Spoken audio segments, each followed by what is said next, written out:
She was everything I wanted. Marriage revealed who she really was. We had a disagreement about something small. I can't even remember what started it. Maybe plans I'd made without checking first, or something I'd forgotten to do.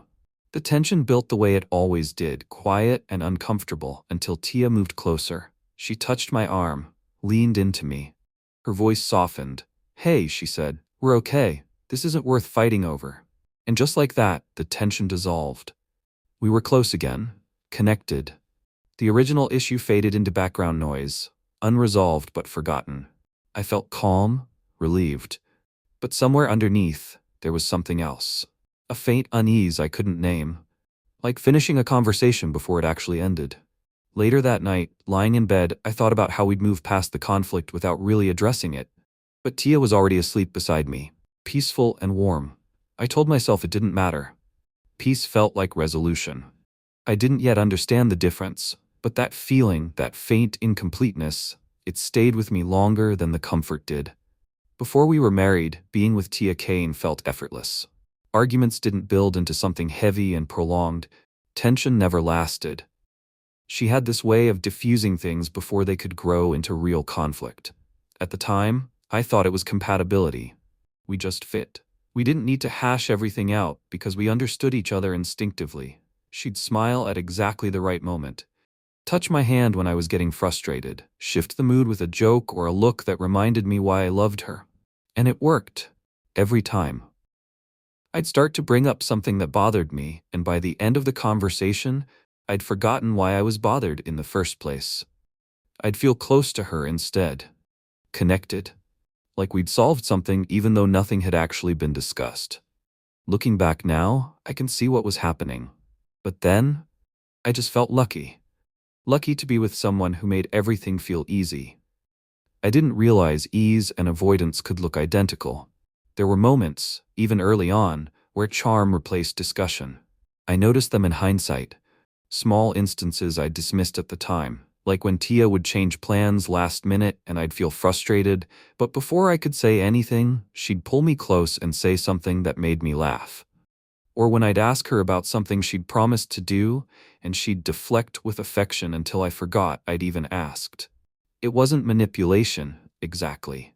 It was just her way of moving through conflict, and I participated willingly because it felt better than fighting. She'd tell me I was overthinking, that I was making things more complicated than they needed to be. And maybe I was. Maybe I did have a tendency to overanalyze, so I learned to let things go. To accept that not everything needed a deep conversation, that sometimes closeness was the answer, even if the question remained unasked. I thought I was being flexible, mature, choosing my battles. I didn't realize I was learning not to have them. Our friends praised our chemistry constantly. At gatherings, people would comment on how natural we seemed together. How easy, how enviable. "You two just work," Rourke said once, watching us across a crowded room. "No drama, just flow." I smiled, proud. It felt validating to hear that what I experienced privately was visible to others, that the ease between us wasn't just in my head. Tia thrived in those moments. She'd lean into me, laugh at my jokes, touch my shoulder in ways that broadcast intimacy, and I'd feel certain we had something rare, something worth protecting. The praise reinforced everything I already believed. That discomfort was normal. That passion sometimes came with friction. That what we had was special precisely because it felt so effortless most of the time. People told me I was lucky, and I agreed. I didn't question whether ease was the same as depth, whether chemistry could mask incompatibility. I just believed what everyone reflected back to me. We were good together. And believing that made it easier to ignore the moments when we weren't. I learned to drop concerns quickly. It became almost automatic, a reflex I didn't consciously choose but found myself repeating. Something would bother me. I'd start to bring it up. Tia would shift the energy, sometimes with humor, sometimes with closeness, sometimes with gentle dismissal, and I'd feel the concern dissolve before I'd fully articulated it. At first, I thought this was healthy. Not sweating the small stuff, prioritizing harmony over being right. But over time, I noticed that everything became small stuff. Nothing ever warranted sustained attention. Every issue could be softened, redirected, postponed until it faded entirely. I mistook relief for peace. the absence of conflict for resolution. And in that mistake, I stopped tracking what I was setting aside. I stopped noticing the growing list of things we'd never actually discussed. I just felt grateful that we weren't fighting. Tia made it easy to let things go, and I made it easy for her by letting them. I didn't realize I was teaching us both that my discomfort didn't need to be addressed, just managed. Marriage shifted the rhythm between us in ways I couldn't immediately identify. There was less curiosity, less negotiation, more assumption that we'd already figured each other out. Before marriage, Tia had been attentive in ways that felt intentional. She'd ask about my day, remember small details, check in when I seemed off. After marriage, that attentiveness faded. Not dramatically, just gradually, like a volume dial turning down so slowly you don't notice until the room feels too quiet. But the charm was still there. It arrived exactly when needed, when I pulled away or questioned something or seemed dissatisfied. She'd soften, move closer, remind me why I'd chosen her. And it worked. Every time. I'd feel the tension release, the doubt fade, the closeness return. I thought that was what commitment looked like, riding out rough patches, choosing each other again and again. I didn't understand yet that choosing each other required both people to show up fully. That charm on demand wasn't the same as presence. That I was choosing her. But she was choosing comfort. Conflict started to follow a predictable pattern. Tension would build. I'd try to address it. Tia would respond with affection or deflection. Silence would settle. Then we'd repeat. It wasn't explosive. There was no yelling or door slamming or ultimatums, just this quiet, circular dynamic that never moved forward. I'd bring up something that bothered me, how she'd made a decision without consulting me, or how I felt like my concerns weren't being heard. She'd listen, nod, then she'd touch my face or take my hand and say something like, "I know, I'm sorry. Let's not let this come between us." And I'd soften, because how do you stay upset with someone who's offering closeness? But later, alone, I'd realize we hadn't actually addressed anything. The pattern had repeated, and nothing had changed except that I felt guilty for bringing it up in the first place. I started to recognize the cycle. Tension, affection, silence, repeat. But recognizing it didn't mean I knew how to break it. Accountability never quite landed with Tia. It would get close, she'd acknowledge a mistake, express regret, but then it would dissolve before anything concrete changed. "You're right," she'd say. "I should have asked you first." But the next time, she wouldn't ask. And when I pointed that out, she'd look hurt, surprised that I was keeping score. I said I was sorry, she'd remind me, as if apology alone completed the cycle. And maybe it should have. Maybe I was being too rigid, too unwilling to let things go. But I noticed that accountability always felt incomplete, like the final step, the change in behavior, never materialized. I'd bring it up again, trying to explain that I needed more than acknowledgement. I needed things to be different. But Tia would frame it as me not accepting her apology, as me holding grudges or being unforgiving. And I'd back down, because I didn't want to be that person, the one who couldn't move on. So I'd accept the apology, again, and hope this time would be different. It never was. I began to feel guilty for wanting clarity instead of closeness. Like there was something wrong with me for needing conversations to reach conclusions. Tia made me feel like I was overcomplicating things, like I was choosing analysis over intimacy, like I valued being right more than being connected. "Why do you always have to dissect everything?" she'd ask, not unkindly, but with enough exasperation to make me feel unreasonable. And maybe I was. Maybe I did think too much. Maybe I turned simple disagreements into philosophical debates. So I try to just feel instead of think, to let the moment carry us rather than insisting we talk everything through. But the guilt lingered, the sense that wanting clarity was somehow a failure of love. I started to wonder if other couples talked as much as I wanted to. If maybe Tia was right, that closeness was the answer, and I was just too stuck in my head to accept it. The guilt made it easier to stop asking questions, to accept affection as resolution. And that's exactly what she needed me to do. Tia reframed my concerns in ways that made me doubt them. Not aggressively, just gently enough that I'd question whether I was seeing things clearly. When I said I felt unheard, she'd say, "I'm listening right now. I'm always listening." When I said I felt like decisions were being made without me, she'd say, "You're always so busy. I was just trying to help." When I said I felt distant from her, she'd say, "You're the one pulling away." And every reframe had just enough truth in it to make me uncertain. Maybe I wasn't being clear enough. Maybe I was projecting. Maybe I was the problem. She'd turn my concerns into evidence of my own confusion, my own insecurity, my own inability to just be present and grateful. And I'd absorb that. I'd internalize it. I'd try harder to be less demanding, less analytical, less needy. I didn't realize that reframing was its own form of avoidance, that turning my feelings into my fault meant we never had to address hers. I just felt like I was failing at something I should have been good at, being easy to love. Practical decisions quietly favored Tia's comfort. Not in obvious ways, just in the accumulation of small choices that always seemed to tilt her direction. Where we lived, how we spent weekends, which friends we saw, what we ate for dinner. Individually, none of it mattered. But collectively, I started to notice that my preferences were treated as suggestions, while hers were treated as needs. When I wanted to visit my family, it became a negotiation.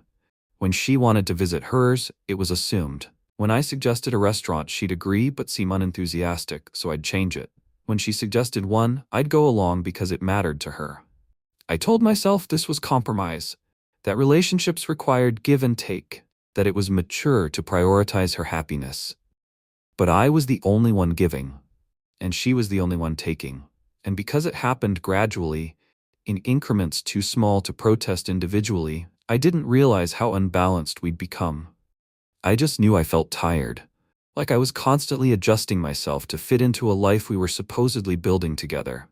I realized I'd learned not to press. That peace felt easier than clarity, that letting things go required less energy than pushing back. So I stopped pushing. I stopped asking questions that wouldn't be answered honestly. I stopped bringing up concerns that would be reframed as my issues. I just adapted. Tia seemed happier when I wasn't challenging her. When I accepted her version of events without interrogation. When I let affection replace accountability. And I wanted her to be happy. I wanted us to be happy. So I chose peace, over and over, until peace became indistinguishable from silence. I thought I was being a good partner, mature, selfless, willing to prioritize the relationship over my ego. But really, I was just erasing myself, slowly, quietly, in ways I wouldn't fully recognize until it was almost too late. Tia didn't ask me to disappear. She just made it easier when I did. And I let her. Because I didn't yet understand that love without reciprocity is just service. And service without boundaries is just surrender. One night, affection failed to settle me. Tia leaned close the way she always did when tension built between us. She touched my shoulder, softened her voice, offered closeness as resolution. But this time, it didn't work. I felt the familiar pull, the instinct to let it go, to accept the moment, to choose peace. But underneath there was only exhaustion, not anger, not resentment, just a deep, quiet tiredness that affection couldn't touch. She sensed the shift. I could see it in her eyes, the confusion that her usual approach wasn't landing. "What's wrong?" she asked, genuine concern in her voice. "I don't know," I said, and I didn't. I couldn't articulate what had changed, just that something had. We sat in silence. She waited for me to soften, to come back to her. But I couldn't. Not this time. Eventually, she went to bed. I stayed up alone, trying to understand what I was feeling. It wasn't betrayal. It wasn't even anger. It was just the realization that charm had stopped working. And without it, there was nothing left. I started watching how Tia's charm worked with other people. At dinners with friends, at family gatherings, in casual interactions with strangers. She had this effortless way of making people feel seen. She'd laugh at the right moments, ask thoughtful questions, deflect conflict with grace. People loved her. I'd always known that. But now I was watching it differently, clinically, trying to understand the mechanics. And I realized it wasn't specific to me. It was just how she moved through the world. Charm as a tool, affection as currency, closeness as control. It worked because people wanted it to work. Because being in her orbit felt good. Because she made you feel like you mattered.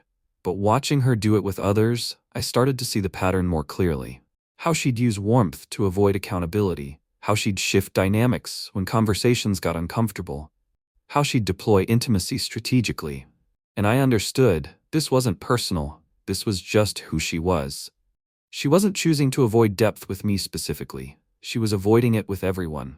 I'd just been the only one close enough to notice. I recognized the pattern without needing evidence. No hidden texts, no dramatic discovery. Just repetition over time until the truth became undeniable. Tension, affection, silence, repeat. Concern raised, concern reframed, concern dropped. Boundary stated, boundary softened, boundary dissolved. Over and over, year after year.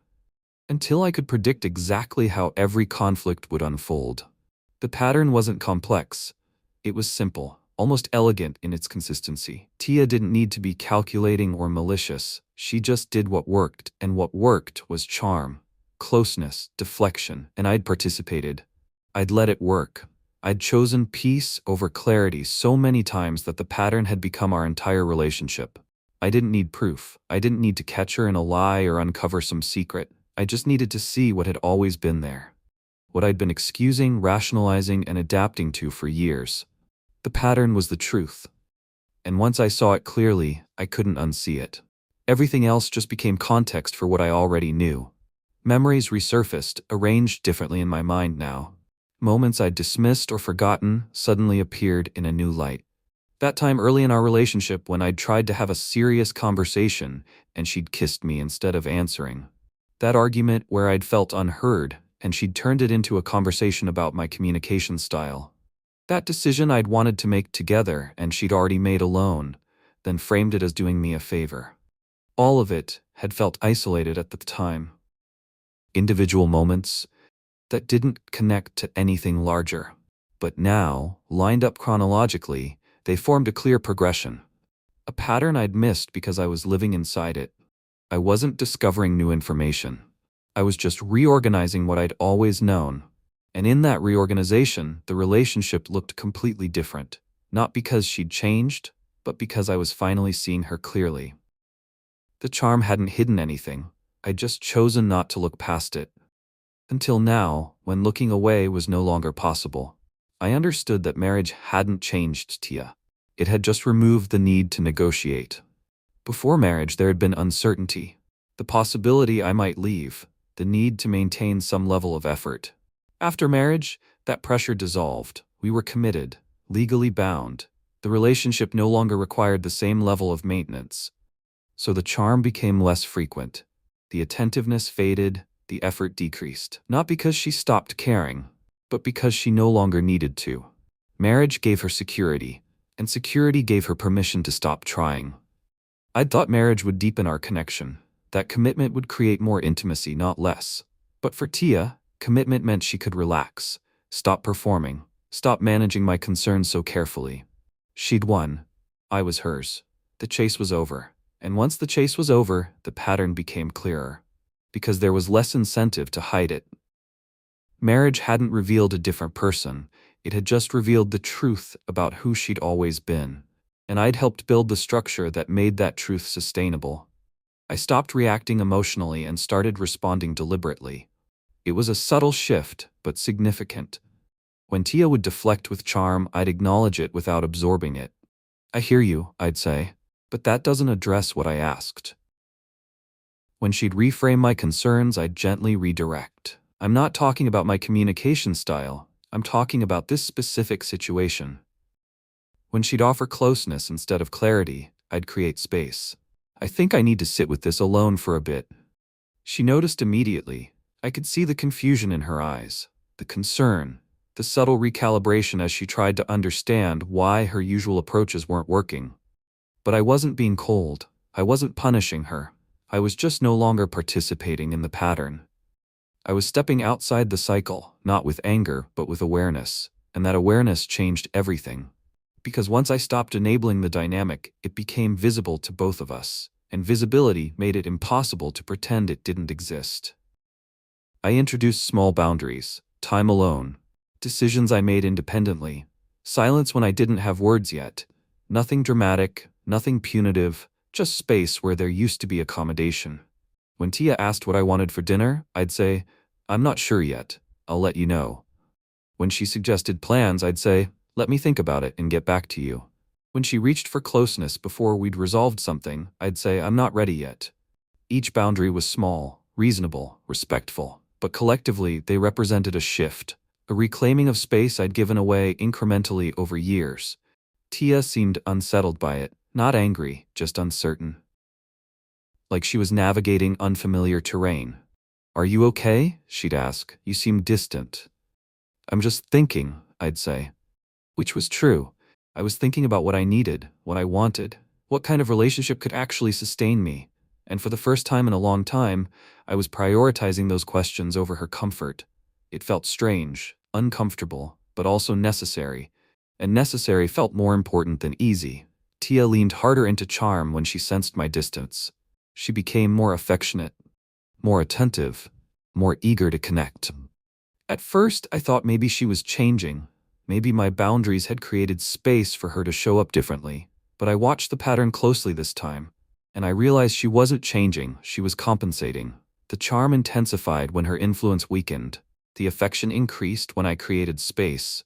The effort returned when control slipped. It wasn't growth, it was strategy, and recognizing that felt clarifying, almost relieving, because it meant I wasn't imagining things. I wasn't being unfair or unreasonable.